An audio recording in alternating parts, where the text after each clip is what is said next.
Y este es el resto de la calota del mesencéfalo. Lo estamos viendo, entonces cortado de frente. Esta es la sustancia negra, eso que se ve esa mancha ahí. Bueno, sigamos. Sigo bien, miren que acá se ve un poco mejor la sustancia negra y con un poco de buena voluntad pueden ver el núcleo rojo arriba, ¿lo ven? Se ve una pelotita. Entonces, pedúnculo cerebral. Eso que ven ahí finito es la tienda del cerebelo, ¿ven? Los síntomas. La tienda del cerebelo. Bueno, ahí decimos, listo, tenés una cefalea tensional crónica, iniciamos una medicación. Si no es el caso y el paciente está en episódica frecuente o infrecuente, el tratamiento es no farmacológico. ¿Cómo? Básicamente, dieta equilibrada. Si tiene sobrepeso, bajar de peso. Actividad física cotidiana. Yo siempre recomiendo a estos pacientes que empiecen con algo aeróbico de bajo impacto, más que nada apuntando a migraña. Ya les digo, no tiene mucho... No tenemos como especialistas en cefalea tanta experiencia intencional porque nos llegan los crónicos, ¿sí? Establecer límites máximos para el consumo de analgésicos. Esta gente abusa de analgésicos en vez de mejorar su postura, ¿sí? Cosa de que es mucho más fácil tomar un ibuprofeno todos los días que mejorar la postura y los hábitos saludables. Por lo tanto, hay que insistir y hay que ponerse muy tajante con esta gente diciéndole, mira, vos te querés curar, vos te querés sacar el dolor de cabeza, sí o sí tenés que seguir estas pautas. La gran mayoría de las personas les decís, haces esto o te doy un antidepresivo y suelen preferir hacer los cambios de hábito, pero depende, hay de todo.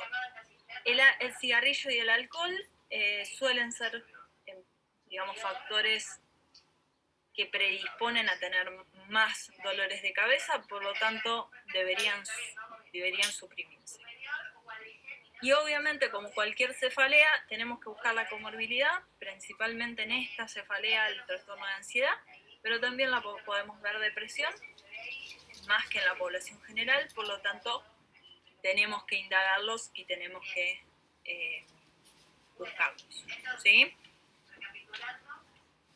Con respecto a, para que me faltó hablarles un poquito más, con respecto a todo lo que es masajes, acupuntura, cannabis para este tipo de cefalea, la evidencia es bastante pobre, ¿sí? Pero todo lo que al paciente lo haga conectarse con su cuerpo y adquirir pautas de beneficio de su salud, yo en general las recomiendo y hasta las valoro. ¿Por qué? Me he pasado mucho, insisto, más en migraña, pero con esta cefalea también, ocurre de que el paciente, por ahí yo le doy una medicación o le digo, hace una dieta, hace esto, hace aquello, y me dan bola a la medicación. Y por ahí van a un médico chino que les hace acupuntura y además les da un papel con una dieta y les da una serie de ejercicios. Me parece una pavada, pero a ese médico le hacen caso en todo. Y aunque yo se las dé impresa porque lo intenté, aunque le dé los ejercicios impresos, aunque le dé la dieta impresa, no hay forma. Entonces siempre hay un poquito de negociar con el paciente, y si ustedes ven que la terapia que es alternativa que está incluyendo el paciente no genera perjuicio y al contrario lo ayuda a generar mejores conductas de salud, dénselo por válido, habilítenselo y no peleemos entre nosotros. Ahora bien, si está pagando una fortuna por un suero con ozono y no sé qué, y la verdad es que no, en ese sentido no, ¿sí? Pero bueno, todo lo que favorezca cuestiones de cuerpo, otra cosa que no estaba en este trabajo en las diapositivas, pero está bastante estudiado, es los ejercicios isométricos del cuello, y por otro lado también todo lo que es meditación, ¿sí? Esas dos esas dos ramas de terapias alternativas, por así decirlo, o coadyuvantes del dolor de cabeza, mejoran muchísimo la perspectiva a largo plazo y por lo mismo bajan todos los factores desencadenantes de este tipo de dolor de cabeza, ¿sí? Por lo tanto generan mejoría en líneas generales del paciente, pero en particular el paciente con cefaleas, ¿sí?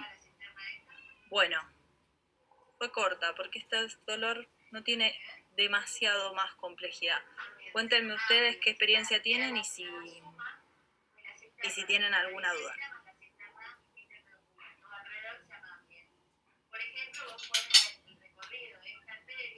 Silencio. ¿Pueden activar el micrófono? Se los bloqueé.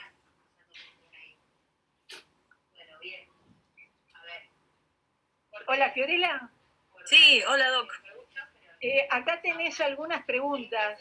Acá estoy viendo, porque no me abría el chat. Ah, ¿las estás viendo? Si no, te las leo. Sí. Bueno. Gracias, Doc. ¿Cómo anda? Bien, acá en la gatera, esperando, después de un intervalo que les dé para que respiren un poco, sigo. Muy bien. ¿Sabes? Apneas bien. ¿Existe algún tiempo recomendable de duración del uso de preventivos y amitriptilina? ¿Hay experiencia oral de benzodiazepinas? Bien. Con respecto al tiempo de uso de preventivos, cada vez se lee que el tiempo de preventivos se alarga. Quizás antes se hablaba de un mes y listo, se terminó, pero hoy en día se entiende que como hay mecanismos centrales involucrados en este tipo de cefaleas, vamos a hacer un inicio, digamos, que va a depender, la duración va a depender mucho de cuánto tiempo atrás viene el paciente con estos síntomas. Si uno dice, mira, tengo esta cefalea tensional crónica hace 10 años, uno tiene que entender que a nivel central los cambios están muy instalados. Por lo tanto, pensar de que el tratamiento va a durar menos de 6 meses es poco probable, ¿sí? Ahora, si el paciente viene con una cefalea tensional de corta duración, pongámosle 3 meses, y además y es episódica de alta frecuencia, pongámosle, y además de la amitriptilina, el paciente cambia sus hábitos, cambia la silla en la que trabaja, sale a caminar todos los días, bueno, probablemente ese paciente en 1 o 2 meses le pueda suspender el preventivo, ¿sí? Como líneas generales, en general buscamos de que el dolor pase a ser no discapacitante, ¿sí? Que pase de molesto y frecuente a infrecuente o no discapacitante. Benzodiazepinas, la verdad es que no hay mucha evidencia de benzodiazepinas y no han demostrado ser muy útiles en este tipo de dolores de cabeza. La verdad es que se usa muchísimo diazepam para este dolor, pero no tiene mucha evidencia en los trials. ¿Cómo titularía amitriptilina? Y depende. A mí me encantaba, yo roté en Italia hace unos años y vienen gotas. Y era genial titularla en gotas. Acá mi jefe a algunos pacientes los hacía prepararse amitriptilina en gotas y es un buen truco. Habitualmente empezamos con medio pastilla, es horrible la pastilla, todos se quejan y lo subimos a 25 si el paciente no es de tener insomnio, pero si es de tener insomnio, empiezo con 25 y si al mes no logramos controlar más o menos un 30, 50% de los dolores, se va subiendo. ¿Cuándo considero fracaso? Si a los 2 meses no logré por lo menos un 30, 50% de efectividad. Y llegué a dosis de 70. Una cosita, sí. Fiorella, acordate que ahora tenemos amitriptilina de 10 miligramos para no cortar. Es verdad que volvió. La misma pastillita de 25. Me había olvidado que volvió, sí. Está bueno. Es una gran aliada y se había ido a final del año pasado. Buenísimo. La pregabalina es una opción terapéutica, no está descripta, no tengo experiencia con pregabalina en estos pacientes y la verdad es que la pregabalina en general nos decepciona en cefaleas. En general. La usamos como tercera, cuarta línea, salvo en neuralgias y ahora después más lo vamos a hablar en qué momento. ¿Qué fármaco utilizaría en una persona adulto mayor con cefalea tensional crónica si la amitriptilina tiene acción colinérgica?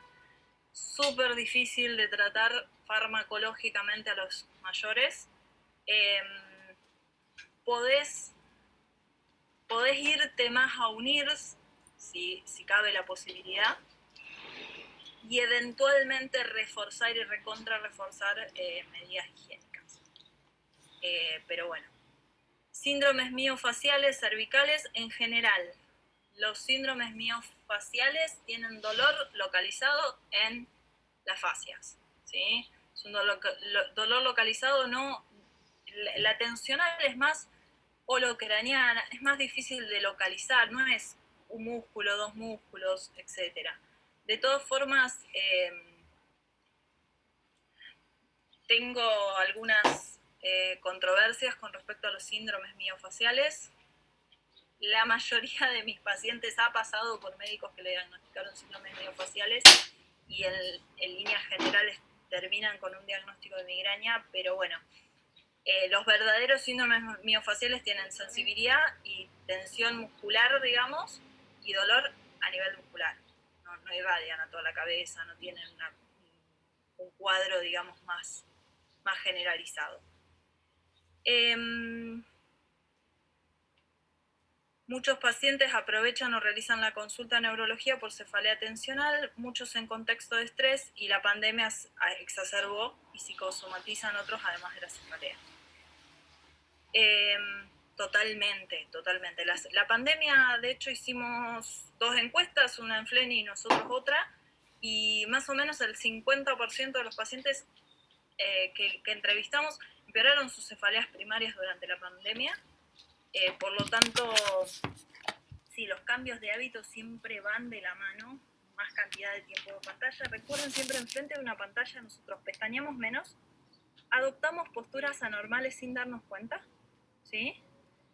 Y podemos estar horas sin darnos cuenta enfrente de la pantalla, ¿sí? Fíjense de que hablar en una pantalla por Zoom, no tengo la misma movilidad si estuviera en el atril de la Sociedad Neurológica, ¿sí? No tengo la misma percepción mía del cuerpo y eso también sobrecarga y empeora lo postural y por ende aparecen este tipo de dolores de cabeza o empeoran las otras primarias. Y encima toda esta sobrecarga, tenés que interrogar entre las interrupciones del paciente en 15-20 minutos de consulta. Sí, es toda una técnica interrogar consultas de cefalea en menos de 20 minutos, realmente. ¿Sí? Sí, el síndrome de sensibilización central obviamente incluye cefaleas. Muchos pacientes terminan generando un cuadro complejo con totalgia, ¿sí? Con muchos dolores y se van sumando. No sé, doctora Figueroa, si dije alguna burrada, por favor. No, perfecto, Fiorella. Todo bien. Topiramato no está estudiado, no estamos dentro del coso. Supongo que ha dado negativo los trials, porque me imagino que habrán puesto algún trial. Nunca leí topiramatos intencionales. No, ni siquiera conozco que haya habido algún trabajo hecho. Probablemente lo hicieron, dio negativo y no lo publicaron. Puede ser. Pero bueno, no, como les digo, van a haber pocas tensionales, créanme. Cuando empiezan a indagar, hagan un diario de cefalea a los pacientes, mándenle un diario de cefalea y que anoten los síntomas y que empiecen a percibir. Y la mayoría de los que van a ir a la consulta de neuro, los que van a llegar a neuro, la mayoría va a tener características migrañosas. Estadísticamente es raro que lleguen a nosotros. Sí, pero bueno, ojo que nosotros sí. Estamos atendiendo consultorios especializados, ¿viste? Eso también hace que por ahí no llegue lo más refractario. Sí, obviamente. Lo más complejo dentro de las migrañas. Pero yo me autoevalué durante un año y vi 2 tensionales crónicas en todo el año. Sí, yo creo que vi 2 en 10 años, pero bueno, dice que nosotros vemos por ahí no lo más más frecuente como la cefalea de tipo tensión, ¿no?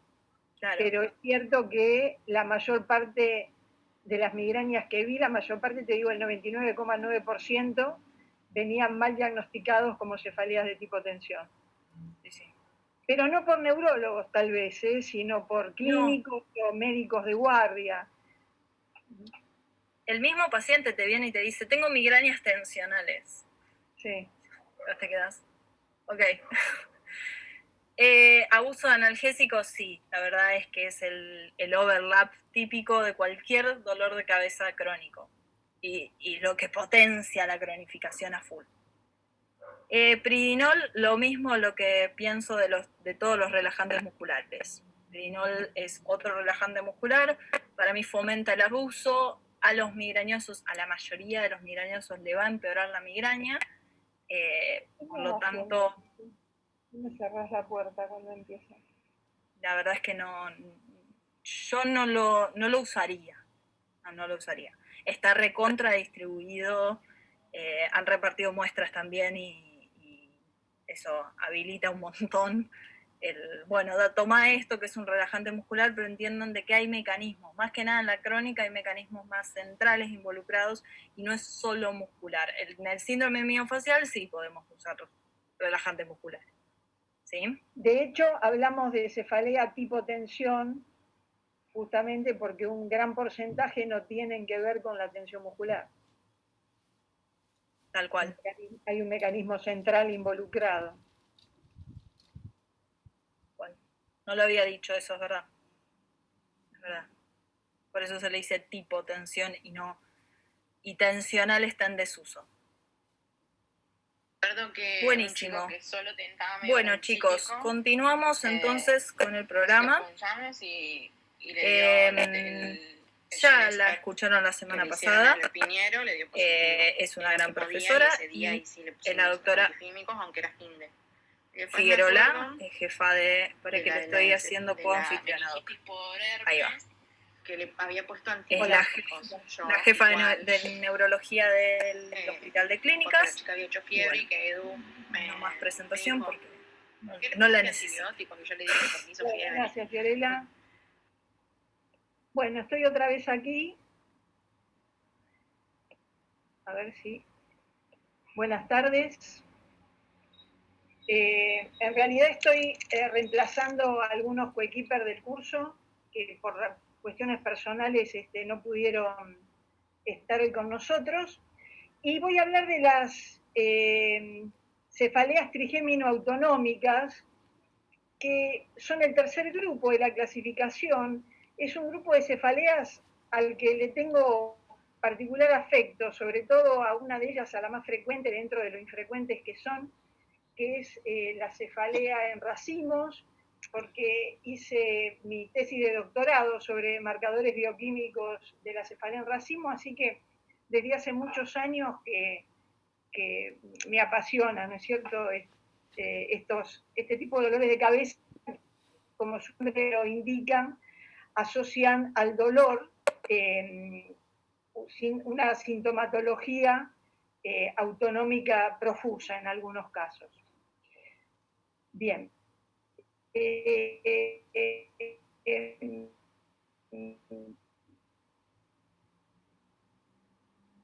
Como les decía, en este grupo una de ellas es la cefalea en racimos, son varias que fueron, perdón, voy a sacar la cámara porque me empieza a aparecer conexión inestable, gasto mucho ancho de banda y no se puede cortar. Entonces, este subgrupo, este punto 3 de la clasificación, nos habla por un lado del cefalea en racimos, que como les decía es la más frecuente, que se divide en episódica y crónica, después vamos a ir detallando un poco las características de cada una.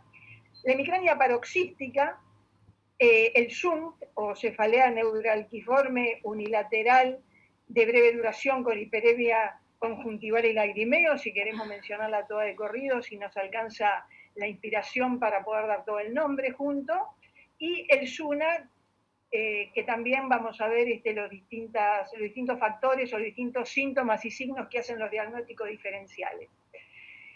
En principio, la característica general que tienen estas subvariedades es, como les decía, el dolor más los fenómenos autonómicos. Y si vamos de arriba para abajo, una de las diferencias es que a medida que avanzamos, o sea, del punto 3.1 al 3.3, estos dolores de cabeza aumentan la frecuencia y disminuyen la duración. ¿Qué les quiero decir? Que es más frecuente en el día la cantidad de crisis que puede tener un paciente con Zoom que un paciente con cefalea en racimos. Pero por otro lado, es más larga una crisis de cefalea en racimo que una crisis de Zoom. Por eso les digo que de arriba para abajo aumenta la frecuencia y disminuye la duración de estos dolores de cabeza. Y el último punto, en 3.4, es la hemicrania continua, que bueno, ya es un dolor continuo, o sea, no tiene frecuencia en cuanto a cantidad de crisis diaria, porque una vez que se instala, el dolor permanece dura día y noche, y lo único que vamos a ver es alguna exacerbación a lo largo del día o de la noche, pero hay un dolor de base que al paciente no se le va nunca, por eso se llama hemicrania continua. Bien, la cefalea en racimos, como les decía, dentro de la poca frecuencia de estos dolores de cabeza, es la más frecuente. Epidemiológicamente es un dolor de cabeza que afecta más a los hombres que a las mujeres, en proporción, y aparece entre los 20 y los 40 años, habitualmente es la primera crisis o el primer racimo. Se llama cefalea en racimos porque es una cefalea periódica, o sea, el paciente está perfectamente, de pronto aparecen estos dolores de cabeza que duran entre 1 y 3 meses, estos dolores de cabeza, como dicen los criterios diagnósticos, se repiten de 1 cada 2 días hasta 8 en el mismo día, y este agrupamiento de crisis, estos meses de dolor, se llaman racimos, y cada crisis de dolor propiamente dicha es una uva de ese racimo. De ahí viene el nombre. En todos los idiomas se llama igual, es cefalea grappolo en italiano, cluster headache en inglés, lo pueden encontrar con muchas sinonimias distintas, desde migraña roja, eritroprosopalgia de la cara, en fin, a lo largo de los años ha tomado distinta nomenclatura. En principio es un dolor estrictamente unilateral, o sea, dentro del mismo racimo el paciente le duele siempre el mismo lado, que ya es una primera diferencia con la migraña, que sabemos que es una hemicrania alternante. Este dolor estrictamente unilateral, como les digo, es desde el punto de vista de la semiología del dolor, lo podemos llamar como terebrante, es un dolor taladrante, el peor dolor que una persona puede soportar. De hecho, la cefalea en racimo es también llamada cefalea suicida y es la segunda causa de suicidio por dolor craneofacial. O sea, es un dolor excruciante, es un dolor terrible, y así lo relatan los pacientes. Dura entre 15 minutos y 3 horas la crisis, pero por lejos lo habitual es que duren entre 20 y 30 minutos y no más allá de eso, afortunadamente por las características del dolor. En forma homolateral al dolor, del mismo lado del dolor, que el paciente refiere habitualmente con el epicentro en el ojo, el relato habrán escuchado a sus propios pacientes, ustedes son neurólogos y habrán atendido seguramente cefaleas en racimo, pacientes con este tipo de dolor de cabeza. El paciente lo que nos dice habitualmente es que siente como una mano o como una fuerza que le retuerce el globo ocular desde adentro. Esa es la sensación del paciente, de desgarro, de que le están arrancando el ojo. A este dolor terebrante, este dolor severísimo, se le asocia ojo rojo, esa hiperemia conjuntival, ojo rojo, puede haber epífora, congestión nasal, rinorrea, edema palpebral, sudoración frontal y facial, miosis, tosis, inquietud, agitación. Hay un síndrome de Horner parcial en un porcentaje de estos pacientes. para los criterios diagnósticos tiene que haber por lo menos uno, no es necesario que estén todos, pero frecuentemente esta sintomatología se asocia en el paciente. La inquietud o agitación es otra de las características que tan distintas que la hacen tan distinta a la migraña. O sea, en principio ya tenemos una cefalea que aparece en acúmulos, en racimos, agrupadas. Por otro lado, es siempre del mismo lado, del mismo hemicráneo.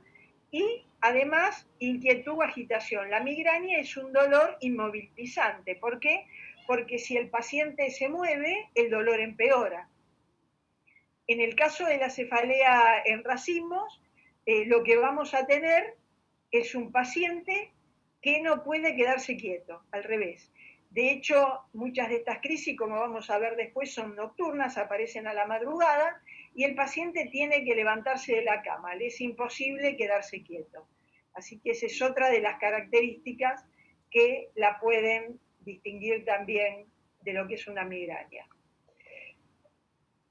Bien.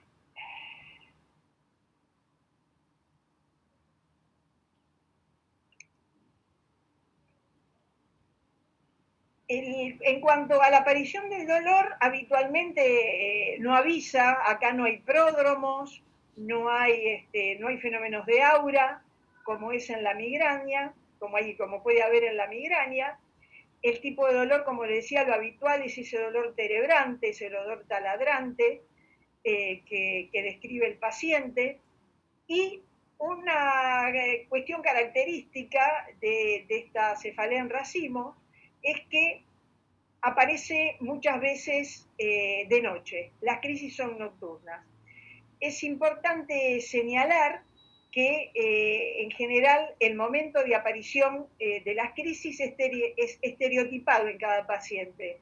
Lo habitual es que tengan un ritmo horario y que las cefaleas en cada paciente aparezcan aproximadamente a la misma hora. Hay una importante proporción de pacientes que tiene dolor por la noche, dolor nocturno. Este dolor está asociado al sueño REM, por eso la aparición entre 1 hora y media y 2 horas a partir del que el paciente se duerme. Muchas veces los pacientes dejan de dormir la siesta porque el dormir la siesta también gatilla la crisis. El único desencadenante conocido más allá del sueño REM, lo que está descrito es el alcohol. Hay un grupo que es más o menos un 15% de los pacientes que llamamos alcohol sensibles, que desencadenan la crisis luego de beber un sorbo de alcohol, o sea, no es, entre comillas, dosis dependiente el que el paciente desencadene la crisis tomando alcohol, ¿sí? Toma un sorbo durante el periodo de racimo. Si el paciente toma un sorbo de alguna bebida alcohólica, en estos alcohol sensibles pueden desencadenar la crisis. Pero esto no pasa cuando el paciente está fuera del periodo vulnerable, de ese periodo de racimo. Lo mismo ocurre con los vasodilatadores. Nosotros tenemos publicado un paciente que desencadenaba la crisis con sildenafil y le ocurría mientras estaba durante el periodo, durante el racimo, no así durante los periodos fuera de racimo. Podía tomar el sildenafil sin problema, no desencadenaba la crisis. O sea que es esa época del año que hace vulnerable al cerebro a las crisis. Con respecto a, les decía, el periodo del año, los racimos están habitualmente asociados con las estaciones de transición, más allá de que yo les decía que los pacientes tienen habitualmente las crisis dentro del mismo horario. También los racimos se presentan en forma circanual o bianual en primavera y en otoño, en las estaciones de transición. Y esto se ve no solo en el hemisferio sur, sino también en el hemisferio norte. Hace muchos años hicimos un trabajo Brasil, Argentina, Noruega e Italia, y demostramos eso comparando Brasil y Argentina como hemisferio sur y Noruega e Italia como hemisferio norte, y vimos que se confirmaba que durante estas estaciones de transición es cuando los pacientes venían a la consulta con su nuevo racimo. Otra cosa que podemos mencionar como diferenciales de la migraña es que a las crisis nocturnas, por ejemplo, o a las diurnas lo mismo, digamos, pero a las crisis se las llama cefaleas del reloj despertador porque además de que no existe un pródromo en los pacientes con cefalea en racimo, tampoco hay una patente del dolor cuando empieza la crisis como la migraña, que empieza despacio, ¿no es cierto?, hacia una curva ascendente, que al paciente le da tiempo a tomar la medicación abortiva bien al inicio y no esperar a que el dolor se termine de instalar. Y lo mismo es cuando desaparece, es como un lomo de burro, digamos, la crisis, si la tuviéramos que dibujar, o como una joroba. En el caso de la cefalea en racimos es una onda cuadrada, por eso se llama cefalea del reloj despertador, porque es la misma sensación que uno tiene a la mañana cuando el despertador empieza a sonar, ¿no es cierto? Hay una alarma que interrumpe ese silencio en forma abrupta y máxima, y cuando acaba definitivamente.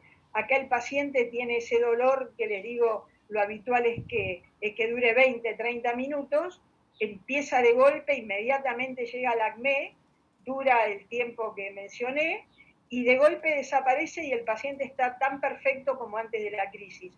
No queda con esa resaca que queda el migrañoso. Entonces, esta claramente es una cefalea relacionada con el sueño. La migraña también, habrán escuchado muchos migrañosos que dicen que se despiertan ya con el dolor de cabeza, es un dolor también desencadenado por el sueño, la cefalea en racimos, la migraña crónica paroxística y por supuesto la cefalea hímnica que van a ver más adelante. Este compromiso hipotalámico en la cefalea en racimos nos da todo un ciclo de dolor, sueño y una alteración a nivel biológico que después les voy a tratar de explicar. La aparición, como les decía, es prácticamente circadiana, cada día aparece más o menos dentro del mismo horario, y también a lo largo de los distintos racimos, como les mencionaba, es circanual o bianual. Bianual, ¿por qué? Porque hay pacientes que por ahí saltean un año, no es la biología de cada paciente en su dolor es distinta, hay pacientes que cronometradamente tienen dolor una vez por año, y otros que no, que saltean un año, están contentos porque piensan que la pesadilla se fue, y al año siguiente el dolor vuelve.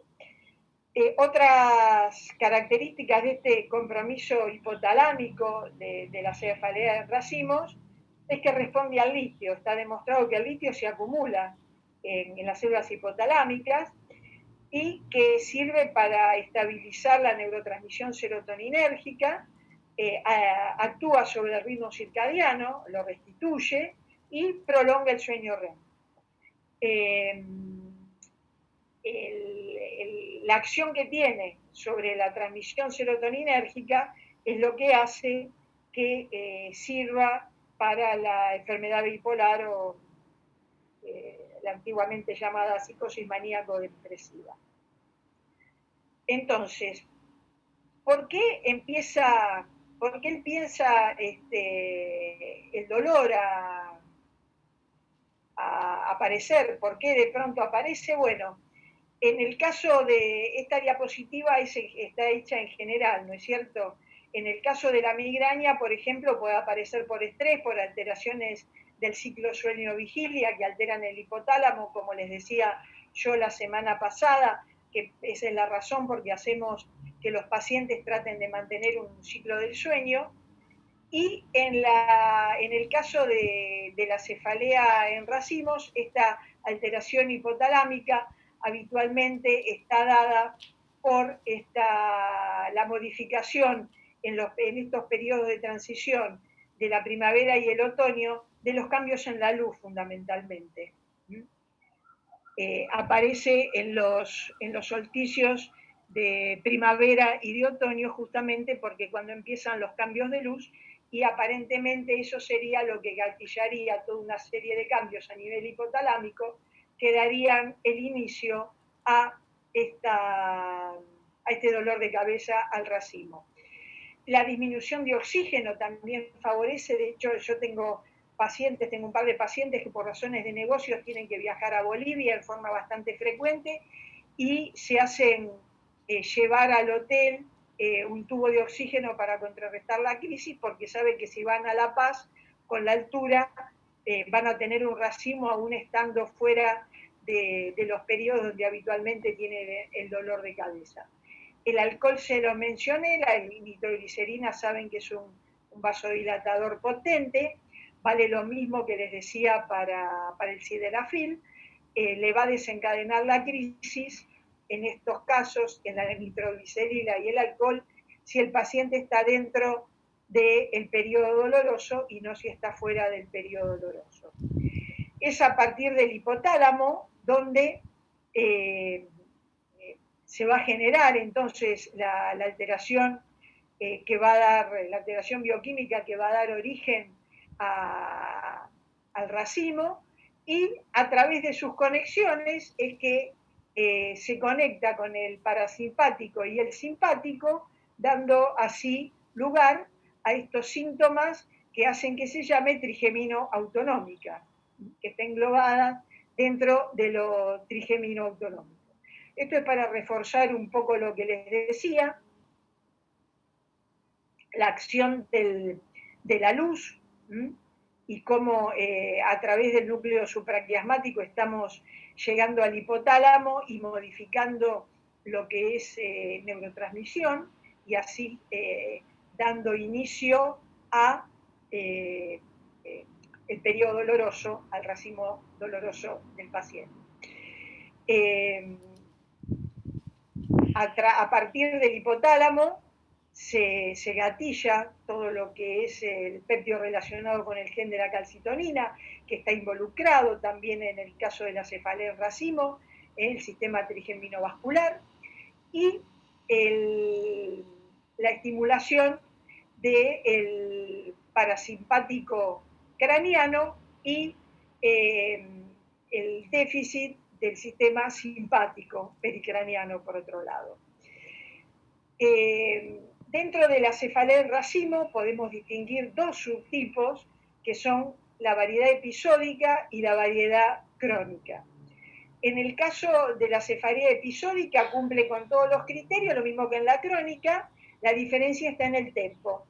En el caso de la cefalea en racimos episódica, para hacer el diagnóstico, tenemos 2 periodos de racimo que duran entre 7 días a un año sin tratamiento, después vamos a hacer los tratamientos, pero estos periodos tienen que estar separados por un periodo de remisión, o sea que el paciente no tenga dolor durante 3 o más meses, para hacer el diagnóstico de cefalea en racimos episódica. En el caso de la crónica, o no hay remisión y el paciente sigue con dolor en forma indefinida, o tiene que ser menor a 3 meses. Esa es la diferencia entonces entre la cefalea en racimos episódica y la cefalea en racimos crónica. Afortunadamente, la mayor frecuencia, o lo que vemos con mayor frecuencia, son crisis que no van más allá de los 3 meses, después se van y el paciente queda sin dolor hasta el próximo racimo, que ocurre al año o más tiempo. No es muy frecuente que el paciente tenga 2 o más racimos dentro del mismo año. Bien, ¿cómo tratamos a la cefalea en racimo? Es todo un desafío, ¿no es cierto?, un paciente con una cefalea en racimo. ¿Por qué? Porque los dolores, si bien son terribles, y de hecho se llama la cefalea suicida y es la segunda causa de suicidio por dolor de cabeza, la primera no la quiero spoilear, como se dice ahora, no se la voy a contar. Es un dolor que, aunque por definición o por criterio diagnóstico dura entre 15 minutos y 2 horas, lo habitual es que dure entre 15, 20 minutos y 30, no más allá de eso. Es decir, que todo lo que es medicación por vía oral para abortar la crisis es bastante inútil porque tarda más en el paciente en agarrar la pastilla, servir el vaso de agua, tragarla, absorberla y que actúe, que es lo que dura la crisis. Entonces nunca sabemos si la crisis se le fue porque se autolimitó o porque realmente le hizo efecto lo que estamos tomando, es lo que le hemos prescrito. Hay un porcentaje importante de pacientes que son respondedores a oxígeno.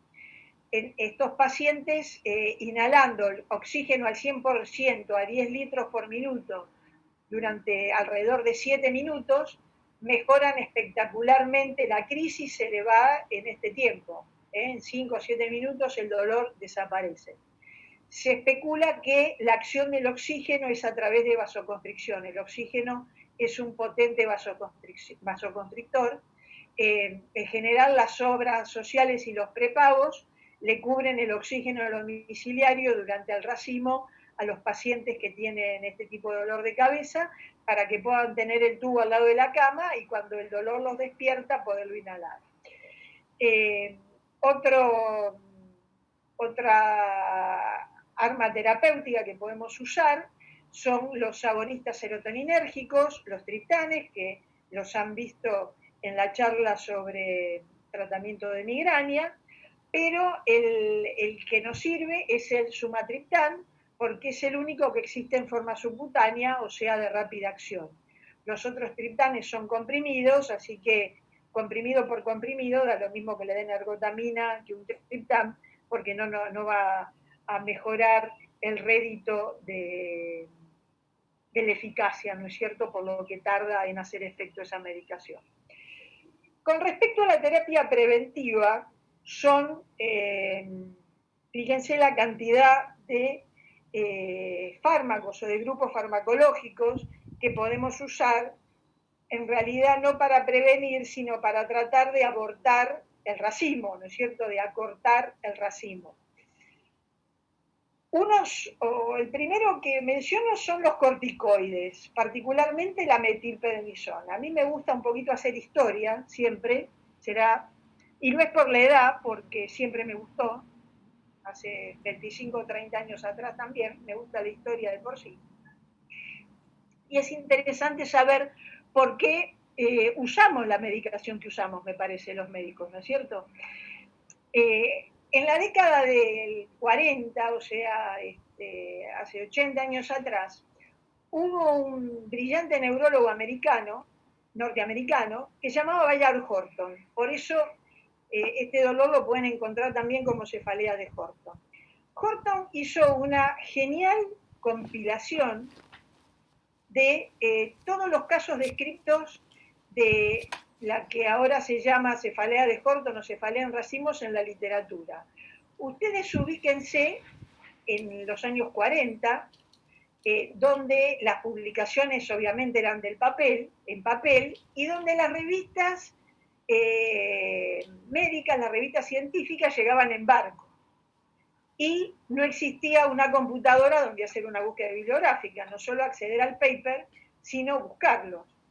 Así que la obra de Horton fue fantástica porque lo que hizo fue buscar todos esos casos, todos esos reportes de casos hechos a lo largo y a lo ancho del mundo, como migraña roja, eritroprosopagia de la cara, etcétera, etcétera, donde él veía que la descripción clínica de los distintos profesionales en los distintos países era la misma, y lo compiló en un paper que es Princeps para nosotros, ¿no es cierto?, esta compilación.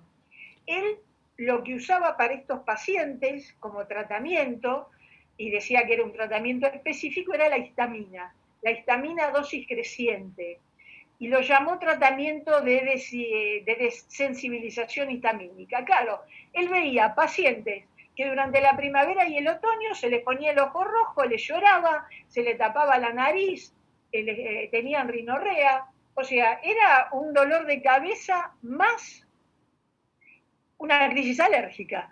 Entonces supuso que la fisiopatología de este dolor de cabeza era la histamina, y entonces le daba en forma subcutánea histamina en dosis crecientes y tenía resultado.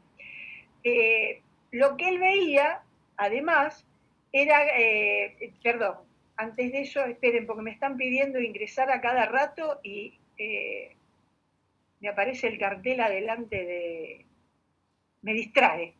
Entonces, él lo que veía era que esto funcionaba, y de hecho llegó a decir que la histamina era para este dolor de cabeza lo que la insulina era para un diabético, y llamó a este dolor de cabeza cefalea histamínica. Esa es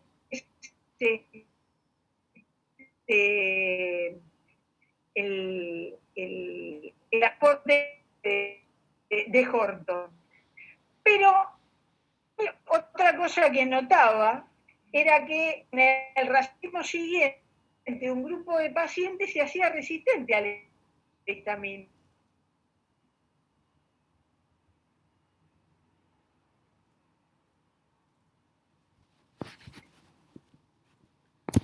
En ellos, el corticoide que había en esa suprarrenal de vaca. Lo que venía charlando. ¿Y qué perdieron?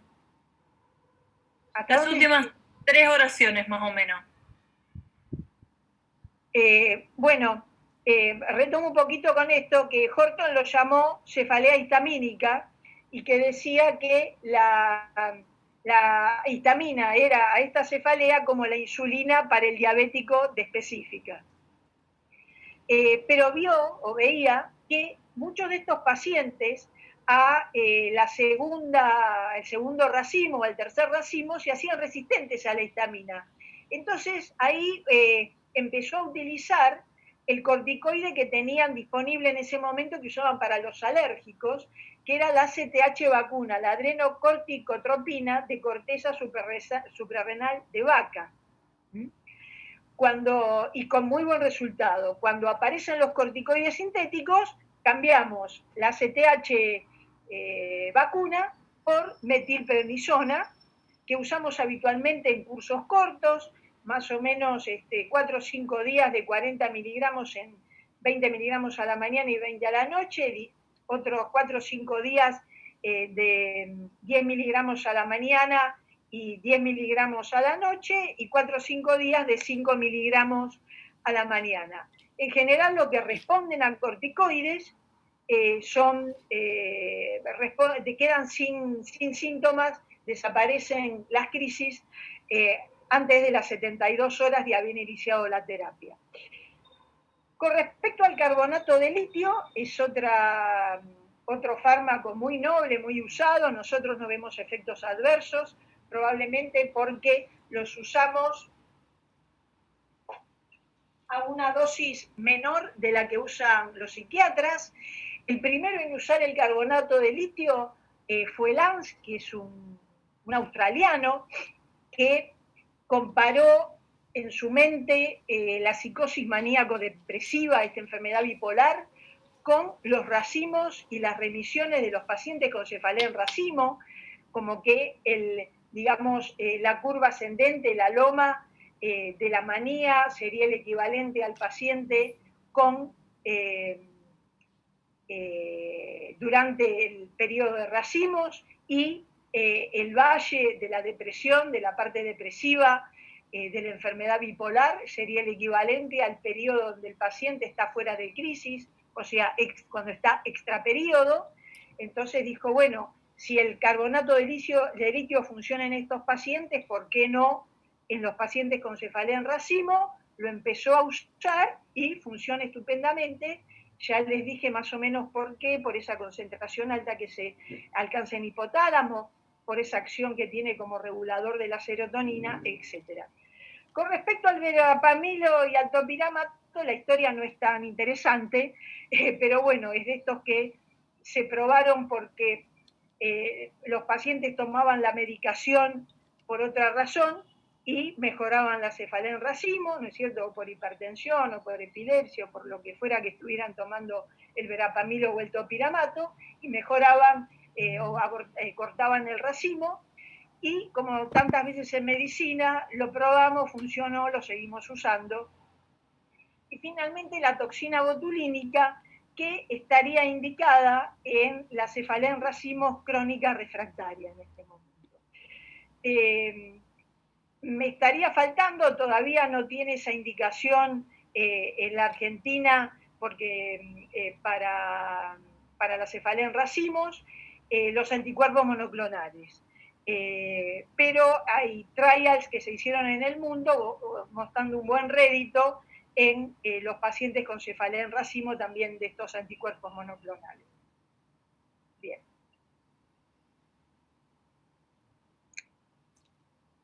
Sigo. Pasamos ahora, dejamos la cefalea en racimo y pasamos a los otros subgrupos de cefalea trigémino-autonómicas que son menos frecuentes que la cefalea en racimo. En el caso de las hemicranias paroxísticas, son dolores que predominan en mujeres, a diferencia de la cefalea en racimos. En el caso de la cefalea en racimos, la clasificación o los criterios diagnósticos nos decían que el paciente tenía que tener por lo menos 5 crisis cumpliendo con los criterios para poder hacer el diagnóstico. En este caso nos piden por lo menos 20 episodios que los reúnan. El dolor es unilateral, lo mismo que en el caso y siempre en el mismo lado, lo mismo que en el caso de la cefalea en racimos, en la región orbitaria, supraorbitaria y temporal, no se extiende habitualmente a la región posterior del hemicráneo, y dura entre 2 y 30 minutos. Recuerden que yo les decía que a medida que avanzábamos en la clasificación de los distintos subtipos, disminuía la frecuencia, la duración, y aumentaba la frecuencia. Y tienen que tener alguna de las características siguientes de estos síntomas o síntomas que son muy parecidos a los que caracterizamos para la cefalea en racimos. Por eso tenemos que considerar primero la epidemiología, que esto se afecta más a las mujeres que a los hombres, después la duración, lo habitual que la hemicrania paroxística sea mucho más breve que la cefalea en racimos, y después que hay habitualmente más de 5 por día. Entonces, tenemos que tener en cuenta esas diferencias con respecto a la cefalea en racimos, y después la exquisita respuesta que tienen a la indometacina estos dolores de cabeza. Tan específica es la indometacina, aunque por lo bajo les cuento que hay reportes de hemicranias paroxísticas resistentes a la indometacina, porque por supuesto que está todo descrito en el mundo, pero es muy raro eso. Tan específica es la indometacina que es un criterio diagnóstico. Porque de hecho nos piden que cumpla los criterios B y E, y el E los episodios responden completamente, no es opcional esta respuesta a la indometacina, ¿sí? Así que mucho más breve que la cefalea en racimo, mucho más frecuente que la cefalea en racimo, y con una respuesta específica a la indometacina en el caso de este dolor de cabeza. La primera que se describió fue la hemicrania paroxística en general, hace muchos años, pero después aparecieron hemicranias paroxísticas que no se iban nunca, o sea que las crisis tenían la misma característica, no es que la crisis perdurara como en el caso de la hemicrania continua, pero que no aparecía en racimos, porque al principio la forma descripta fue la cefalea, la forma episódica. Lo mismo que cuando se describió la cefalea en racimos, por eso se llaman racimos, porque la crónica ya es una cefalea en racimos sin racimo. Sí, parece un juego de palabras, pero si lo pensamos es bastante lógico. En el caso de la cefalea en racimos episódica, lo mismo que en la hemicrania paroxística episódica, lo mismo que en la crónica. El límite son los 3 meses igual que hablamos en el caso de la cefalea en racimos.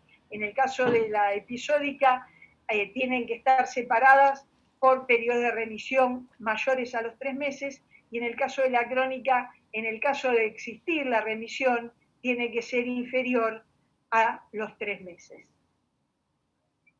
Bien. Pasamos ahora a la cefalea neuralgiformes de breve duración. También acá la clasificación nos pide por lo menos 20 episodios que cubran los criterios. También el dolor es unilateral, es de moderado a grave, en la misma región de siempre, ¿no es cierto? En la región orbitaria, supraorbitario temporal. Acá fíjense que dura de 1 a 600 segundos, ¿sí? 600 segundos son 10 minutos, o sea, es mucho más breve todavía, pero aumenta muchísimo la frecuencia. Ahora vamos a ver cuando hablemos de las dos subvariedades que vienen después.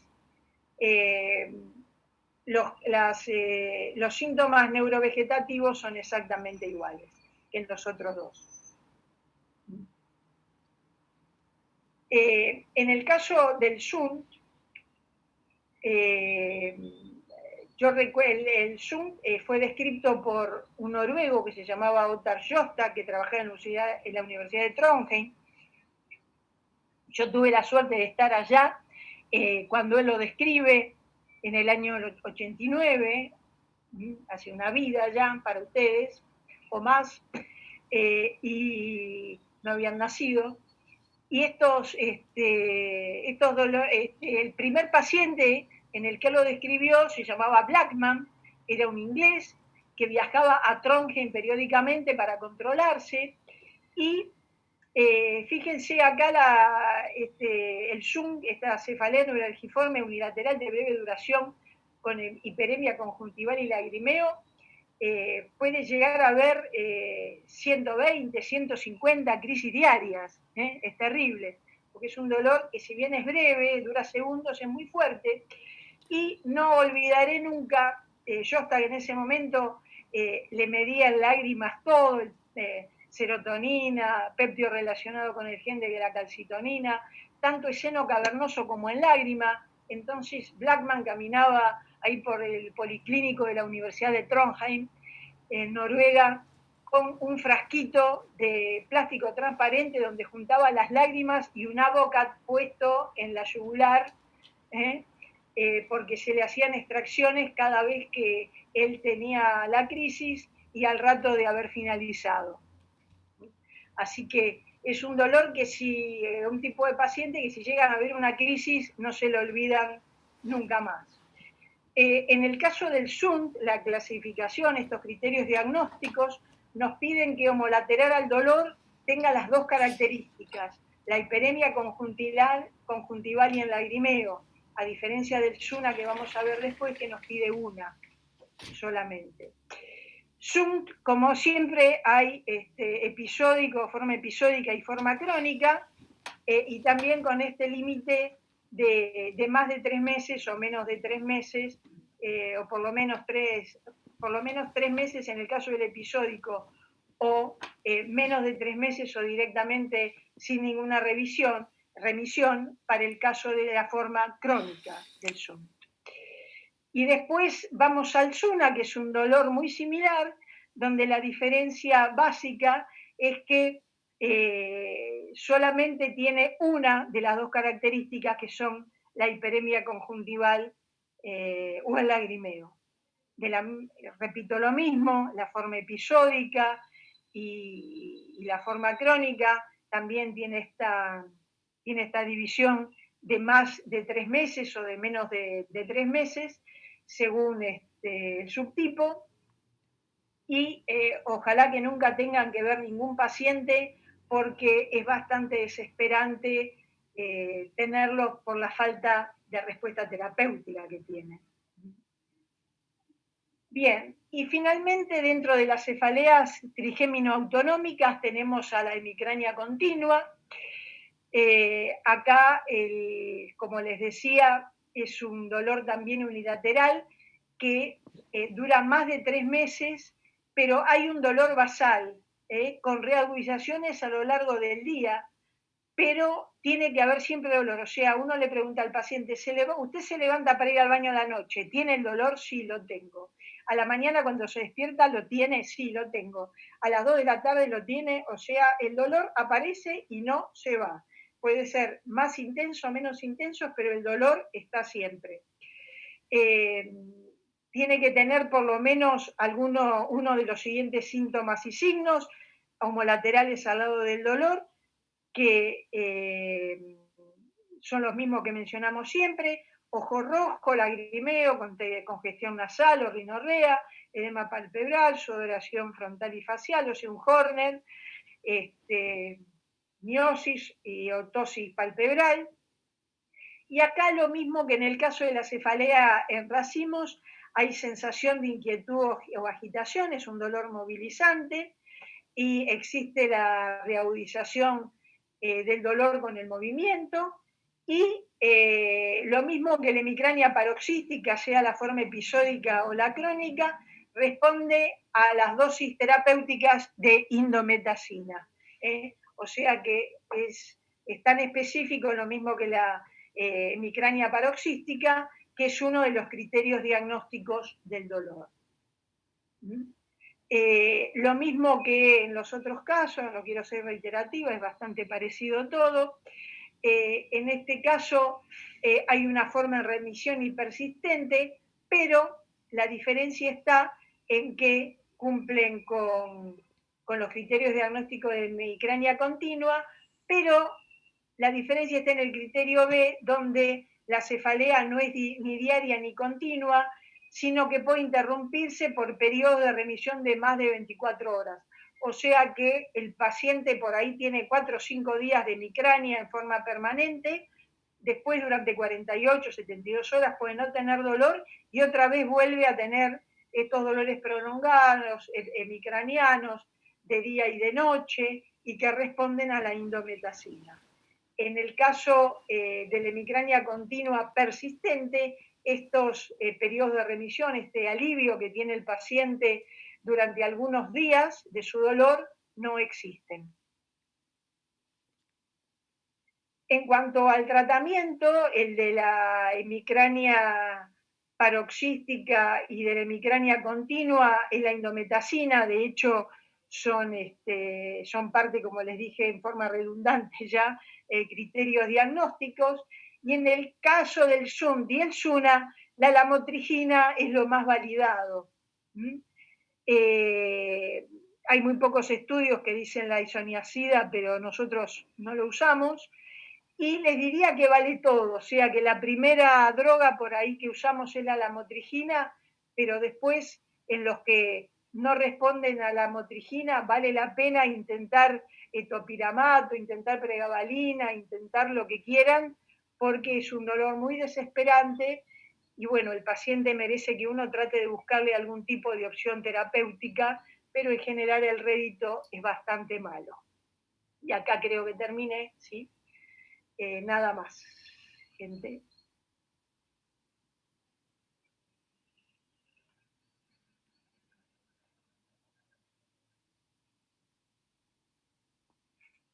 Hola, perdón.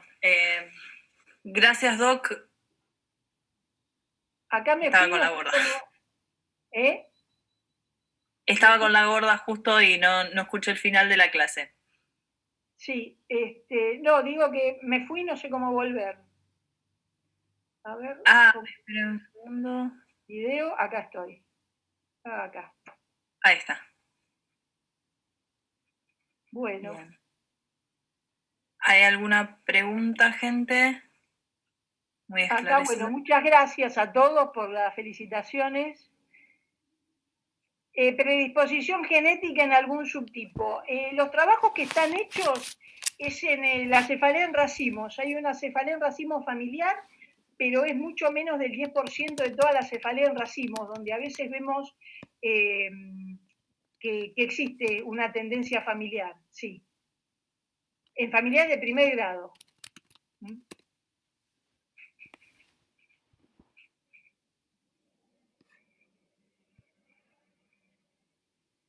¿Qué dosis usa de indometacina? Preguntan acá, Doc. Insometacina, 75 miligramos 3 veces por día, hasta 225 miligramos en el día. ¿Qué preventivo de insometacina en casos que generan dudas? Sí. Sí, seguro. ¿Y qué preventivo dejaría un SUNT que hizo un DRES para la motrigina? Y les digo, ya les dije, cualquiera, pueden probar con el que quieran. En realidad, no, es muy frustrante un paciente con Zoom, porque en general no respondía a nada. La lamotrigina es lo único que en general tiene un poquito más de rédito, pero vale todo, como les decía, pueden probar topidamato, pueden probar hasta carbamazepina.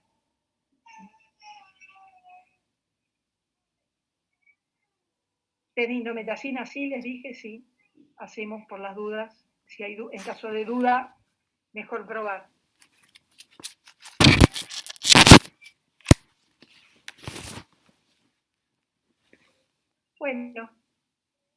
Bueno. Tienen un ratito para descansar. Entonces, exacto. Si no... Mil gracias, Doc. Como siempre, un gusto escucharla. Bueno, espero que les haya sido útil. Fue medio salir al ruedo porque, o sea, no es la primera vez que hablo del tema, pero bueno, esto vino un poquito así de un día para el otro. Sí, gracias. Acá dice, la clase de migraña no está subida a la plataforma, yo ya la pasé, quédense tranquilos, en algún momento se la van a subir seguramente en la Sociedad Neurológica. Está en poder de la secretaria, cualquier cosa, como depende de ellos, se la reclama a la secretaria. Sí. Muy bien, chau chicos, que tengan mucha suerte. Muchas gracias, Doc, muy amable. Bueno, gente, hacemos un breve receso, ¿sí? Si les parece menos 10, menos 5, ¿qué prefieren ustedes? O a las 8 y hacemos 20 minutos.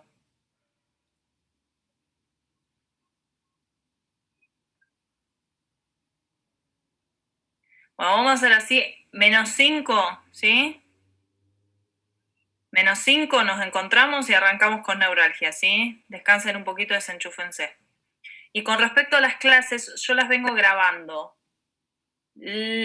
Esta semana fue un caos para mí, ¿sí? Por lo que no pude subirlas todavía. El fin de semana espero tener el tiempo como para poder cargárselas en el campus, las clases grabadas, ¿sí? Más que nada la de migraña de la doctora, que muchos sé de que no pudieron entrar. Les pido mil disculpas no poder hacerlo antes. Si puedo mañana y se me abre un espacio y lo puedo hacer, genial, lo hago, se los prometo. Pero no les quiero prometer algo que no sé si voy a poder cumplir. El fin de semana probablemente sí. ¿De acuerdo? Bueno, nos vemos en un ratito. Doy yo la clase de neuralgia, así que menos 5 estamos retomando. Beso.